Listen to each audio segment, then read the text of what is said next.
It's a me, Super Mario. Super Mario. I'm here to review the Mario Brothers movie. I had to stand up and prepare for that intro. It wasn't even that funny. I'm reviewing the Super Mario Brothers movie a week late as usual. I did see it fully last week. Uh, why I haven't recorded the review before now? I don't know. I don't know.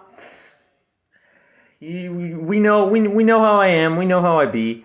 But yeah, the Mario movie. What a fun time. I don't know if I have that much to say about it. I mean, you've probably heard all the takes. The story's really simple, but that's okay. It's a Mario movie. I went in expecting the story to be very basic. It to have mostly reference stuff to really be getting into it due to references. Oh, this seems like a good time to show my Luma plushie.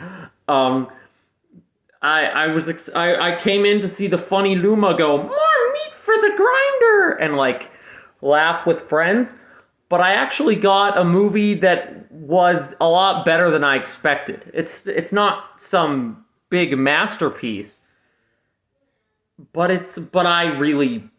I have a lot of love for it, I guess, is the best way to say it. I realized during the movie, midway through, I was like, oh, I get it now. I get it. And I get it. This is what comic book fans, this is how they feel when when fine superhero movie comes out, but it has a character they really like.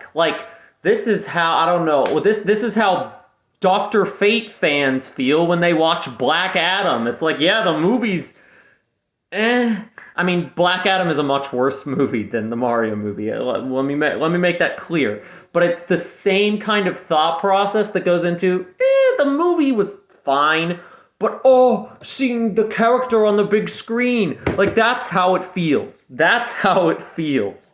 And I don't think I've ever fully had that with the whole movie for Mario fans is just that's the enemy from that game. Oh, the Donkey Kong, that's the DK rap from DK64. The Mario Karts are going upside down. That's Rainbow Road. Is that Jumpman?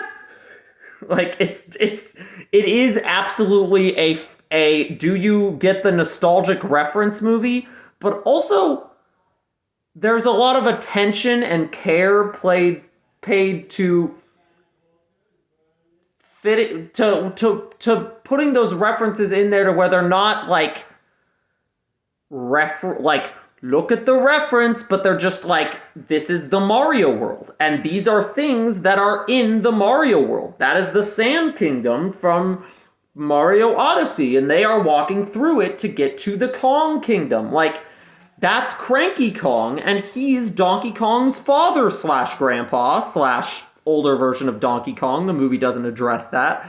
But you can see the fanboy gears start turning. And I feel like Mario is such an if you've ever played a Mario game, there's something in here for you to go, wow, that was cool. I remember that from Mario. I remember Kamek Peach from New Super Mario Brothers Wii. And especially with the soundtrack, that the video game Hollywood movies have been kind of light on the adapting the game music aspect. The Sonic movies barely do it, if at all. This movie's soundtrack is just, that's where most of the, every 5 seconds it's that's Mario 3D World music. That's a Mario World. That's the Star theme. That's a Mario Kart theme. That's Mario Galaxy music over the credits. It sounds annoying, but it feels like Nintendo just made an hour and a half, you can tell Miyamoto and Nintendo's hand was very, very strong on this. In the opening credits, it's Illumination and Nintendo present. Shigeru Miyamoto and Illumination guy present. They are equal co-bill as being just as big a parts of this project. Miyamoto didn't just consult, it is all painstakingly there to be like, this is the Mario world, and here are things that are in the Mario world. We're not going to throw in weird pop culture references or anything that feels out of place in a Mario world. So, you're in there and you're in that world, and if you enjoy Mario and the Mario world, like, there you go. There's your movie. It's not trying to be anything that much more complex than that, but just that like nostalgic. I don't know if we've ever seen a video game adaptation that is so like straightforwardly, here is the spirit of the games and the world of the games, direct to the screen. I didn't even do that intentionally, but there we go. And the performances. Let's talk about the performances. So I've talked about how well they like adapted over the Mario stuff. Let's talk about the characterization. The characterization, I mean, it benefits from most Mario characters not having that much of a personality. Like Luigi, he's a scared, goofy little guy. They got that. Mario, he's Mario. He's like a go-getter. He never gives up. That was kind of the big through line of his characters. He just kept getting up and kept going back, like when you die in a Mario game. Donkey Kong, funny monkey played by Seth Rogen? Sure, I guess. Like, Donkey Kong has set the even the more questionable casting choices are like, sure, I guess Chris Pratt can play the like nervous but wholesome everyman. I think he's good at that kind of everyman. There's another, try to make him like a handsome buff guy, and it's like but he was the lead in the Lego movie, and Mario has a very similar feel in this. Not the same as that character, but the same sort of like wholesome I will never give up. I'll never give up. I'm there for my friends. Like that kind of wholesome protagonist vibe. Peach is and there's some of this characterization in the games, but Peach is one of the best versions of like taking a damsel in distress kind of one-dimensional character. Sometimes she's more than that, as I was alluding to, but I'm kind of awkwardly stumbling through my thoughts here. It's one of the best examples of taking that one-dimensional character archetype and like girl bossifying the character. That's something Hollywood movies do now. It's like, oh, the old damsel character. Well, she can't be a damsel. She's got to be a badass. She's got to be a fighter. And they do that with Peach, but in a way that isn't, they don't make her like mean or annoying or like overconfident. Like, she's just a capable fighter who stands up for her kingdom of toads. Like, it's not like they don't ruin her by making her like cool and badass. So that's great. Love that. But we gotta talk about the crown jewel. I've saved the best for last. Jack Black as Bowser.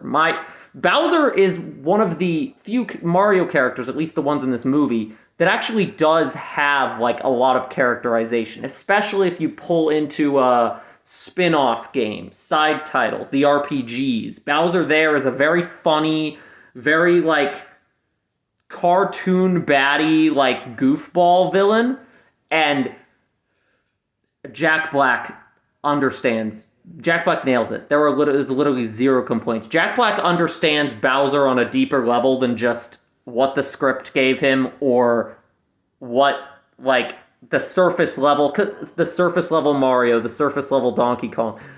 Jack Black understands the silly and the menacing of Bowser, and he brings both in spades. There's a scene, I'm gonna get into a little bit of spoilers here, but you've probably already seen this scene or heard this part.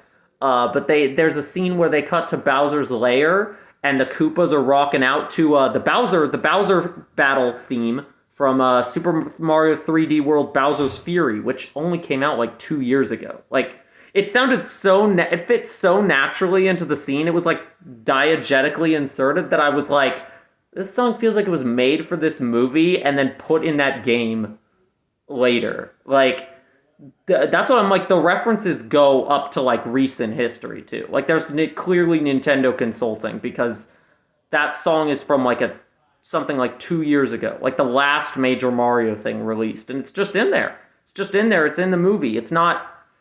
Yeah, it's just there. But anyway, I had a point I was making with that wasn't about that song, but it kind of dovetailed back into my earlier point.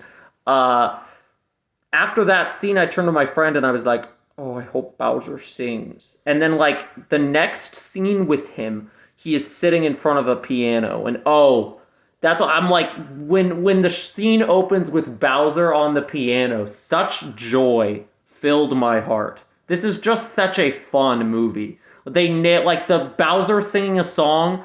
He sings a whole song about Peach and it's great. It's amazing. Jack Black is a king of the Koopas, and he absolutely nails it. He understands like all the angles of Bowser, and they wrote his character fantastically.